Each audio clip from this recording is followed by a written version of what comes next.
Здравейте, малки приятели! Днес ще направим автентично прочитане на книжката "Барбароните спасяват животните". А вие продължавайте да се абонирате за нашия канал или да гледате нашите видеа за още повече приказки. Барбароните спасяват животните. Барбароните, Клодин и Франсуа отидоха на пикник.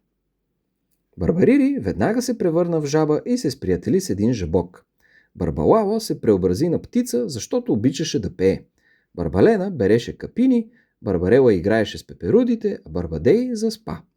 Барбадан, разбира се, веднага се покатери на една череша. Барбалячо рисуваше портрет на татко Барба и мама Барба, а те закусваха с Клодин и Франсуа.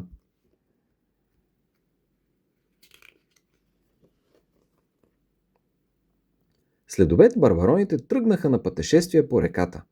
Скоро наближиха големи заводи и водата стана много мръсна. Започнаха да срещат болни животни. Барбароните много обичаха животните и веднага се заеха да им помогнат. Направиха за тях убежище до барбаронската къща и ги излекуваха.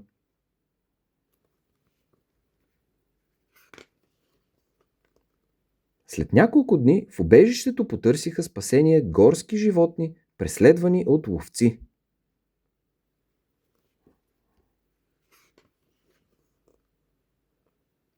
Барбароните бързо се превърнаха в невиждано огромни животни. Ловците много се изплашиха и хукнаха да бягат.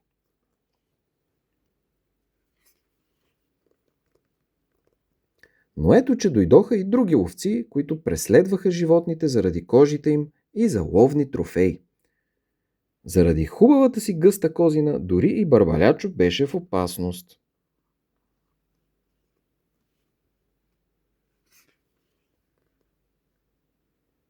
Тогава татко Барба и животните събраха хиляди бълхи, а барбароните ги изсипаха върху ловците.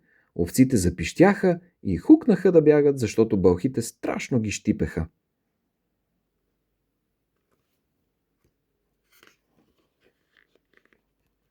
Всеки изминал ден към убежището на татко Барба се стичаха все повече животни от близо и далеч. Това беше единственото място, където се чувстваха защитени.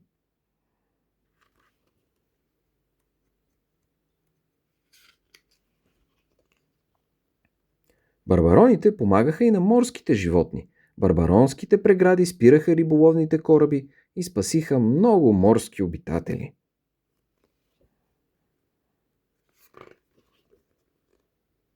Барбароните издигнаха около убежището висока стена, но тя не можеше да спре шума на настъпващия град и дима от заводите, които замърсяваха въздуха и водата.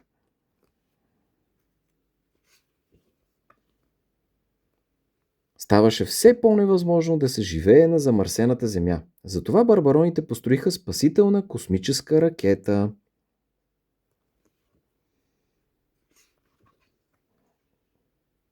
Татко Барба, мама Барба, седемте им деца, Клодин, Франсуа и всички животни се качиха на ракетата и излетяха към една красива зелена планета.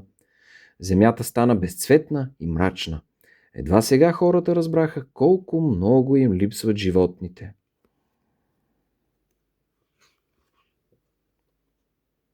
Те се заеха да почистят планетата от отпадъците. Засадиха много дървета и цветя, пречистиха въздуха и водата и си дадоха дума никога да не преследват животните.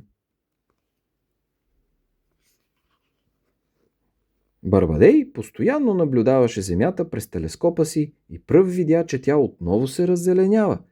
Всички много се зарадваха. Качиха се на ракетата и се върнаха на земята.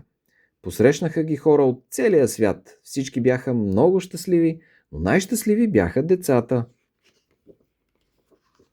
Барба празникът по случай завръщането им продължи чак до сутринта. И с това приключва прочитането на нашата книжка "Барбароните спасяват животните".